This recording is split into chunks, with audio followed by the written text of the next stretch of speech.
Bonjour à toutes et à tous, j'espère que vous allez bien. Aujourd'hui, dans cette vidéo, on va regarder comment configurer et gérer le menu de WordPress. Ici, on peut voir que j'ai un exemple de menu simple avec 4 items qui sont sur un fond transparent. De plus, sur ce menu, il y a aussi un menu déroulant. Nous allons regarder ensemble comment créer le même type de menu sur WordPress. Alors, ce qu'il faut savoir par rapport au menu, c'est qu'il y a une interface pour les créer et configurer, une interface qui va être plus pour le design. Tout ce qui va être design en général va plus dépendre de votre thème à vous, donc on regardera ça ensuite. Là d'abord on va regarder comment créer le menu. Donc pour créer un menu, il suffit de se rendre sur l'interface de WordPress et d'aller dans Apparence puis Menu. Donc ici on peut voir que j'ai déjà mon menu qui est actif, qui s'appelle Navclean. Dans ce menu j'ai mes items et mes sous-items, on y reviendra juste après. Ce menu en fait peut avoir différents emplacements. Ici il est dans mon en-tête de page 1 et 2. Et il est aussi sur mobile. Il peut être également sur le pied de page, donc le footer. Ces emplacements dépendent de votre thème. Petite astuce, lorsqu'on remonte en haut de cette page-là, on a option d'écran en haut à droite. Lorsqu'on clique dessus, on peut afficher d'autres propriétés à notre menu. Ici, on va juste activer celle qui nous intéresse principalement, à savoir cible du lien. Hop, on referme ça. Donc maintenant, lorsqu'on est sur modifier le menu, on peut choisir directement les menus qu'on a si on en a plusieurs. Si vous n'en avez pas plusieurs, vous pouvez créer un nouveau menu tout simplement avec le bouton à droite. Avoir plusieurs menus, ça peut être une bonne chose en fonction de vos besoins. C'est-à-dire que sur certains sites, j'ai 4, 5, 6 menus, tout simplement parce qu'il me faut des menus pour des pages spécifiques, il me faut des menus pour ma sidebar et d'autres pour mon footer. Donc maintenant, on va regarder ensemble comment créer un menu. Donc on va cliquer sur le bouton créer un nouveau menu. Là, je vais l'appeler démo menu. Et ensuite, je peux choisir son emplacement. Ici, je ne vais pas en mettre. Vous, dans votre cas, c'est bien de mettre un emplacement, comme ça il apparaîtra directement. Vous pouvez aussi choisir d'ajouter automatiquement les nouvelles pages à votre menu. Ce n'est pas forcément quelque chose que je recommande. Ensuite, sur la partie de gauche, vous avez tout ce qui est page, article, lien personnalisé ou catégorie. Ce qu'il faut savoir, c'est que pour ajouter des éléments dans ce menu, il faut les lier à quelque chose. Donc en l'occurrence, vous ne pouvez pas ajouter dans votre menu une page qui n'existe pas encore. Donc là, on voit l'ensemble des pages qui existent sur mon site, donc celles qui sont répertoriées dans l'onglet Pages.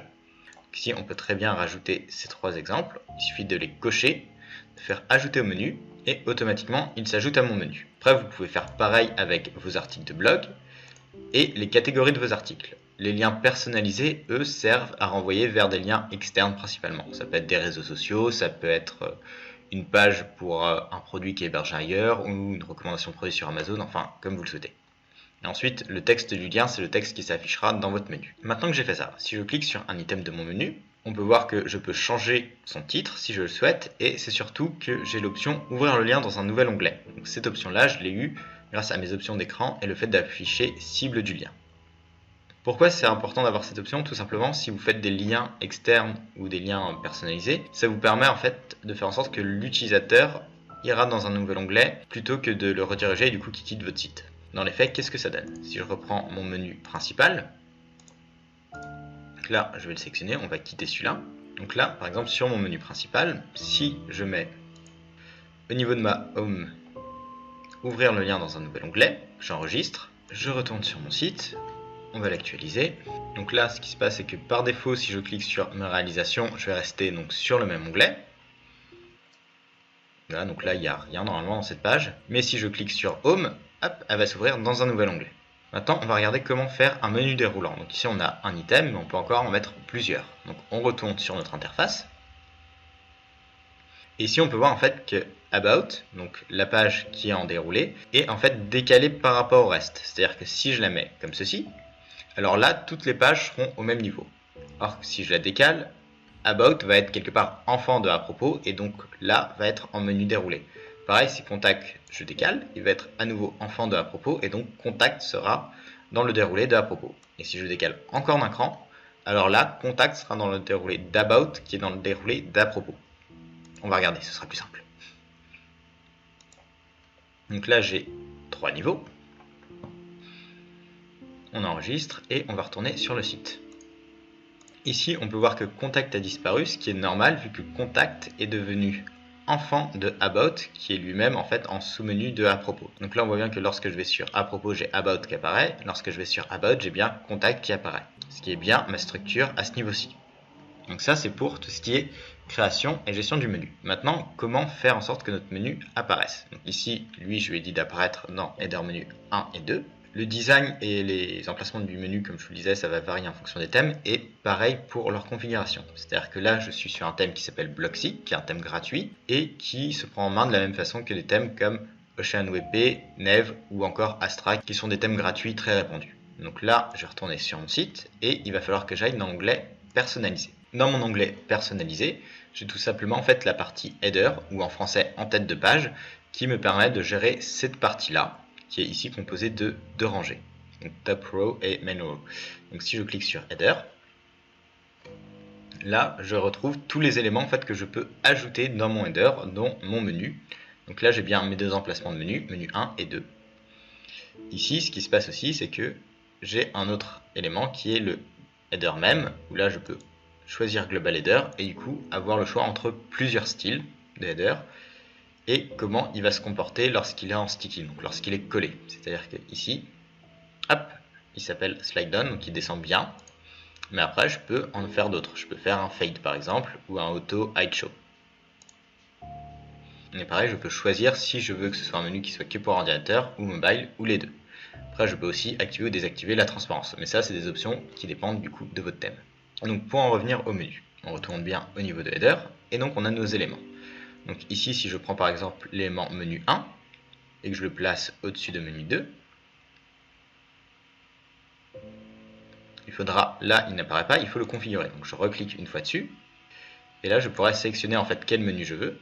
Donc si je prends main menu, donc le deuxième menu qu'il y avait sur le site, j'aurai les éléments en fait de mon main menu, à savoir home, about, blog et contact, qui sont bien les éléments que j'ai ici dans main menu.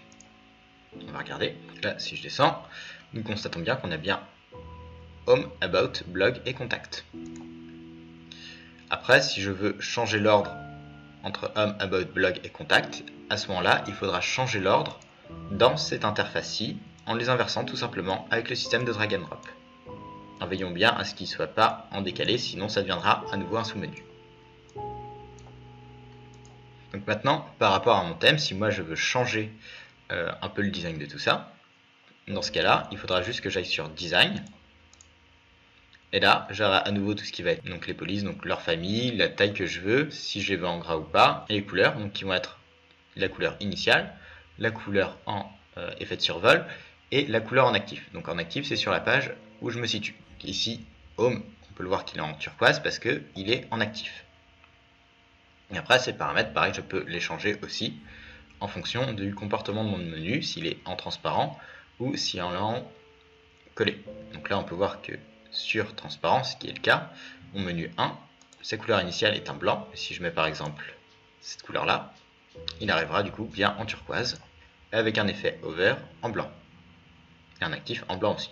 Ensuite, si je descends, j'ai à nouveau les options pour mon drop down option, donc c'est-à-dire pour mon menu déroulant. Donc pareil, ici je peux changer tout ce qui va être le style et notamment à nouveau le design pour faire en sorte qu'il soit raccord par rapport à mon menu principal, parce que par défaut ça ne va pas être le cas.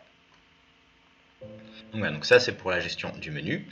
Le header en général, pareil, vous avez différents éléments que vous pouvez ajouter et vous pouvez aussi customiser chaque rangée. Donc là, on peut voir que si je sélectionne cette rangée là, je clique sur l'engrenage, je pourrais choisir sa structure, sa taille et à nouveau son design. Donc par défaut là il est en transparent, mais je peux très bien le mettre en vert si j'en ai envie.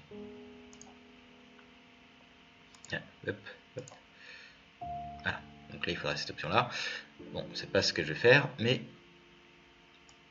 donc voilà, on va revenir au stade initial. Là, pareil. Donc voilà, ça c'est pour les options du menu sur les thèmes gratuits. Après, si vous n'avez pas ces options-là dans l'onglet personnalisé, ce qui se passe, c'est qu'avec certains thèmes, elles se trouvent dans tout ce qui va être thème option. Donc si je prends un autre site, qui est Royal Coral Ska, je me rends dans mon interface WordPress, et là on voit le nom de mon thème qui est Uncode, c'est un thème payant. Si je vais en dessous dans ces options, et que je me rends dans thème option, ici nous pouvons constater que j'ai à nouveau d'autres options en fait pour régler mon menu. Mais ça, pareil, c'est propre à chaque thème comme je vous l'expliquais juste avant. Là, on peut voir le logo d'Arc mobile, la structure du menu, etc., etc., les visuels, bref, il y a énormément d'options.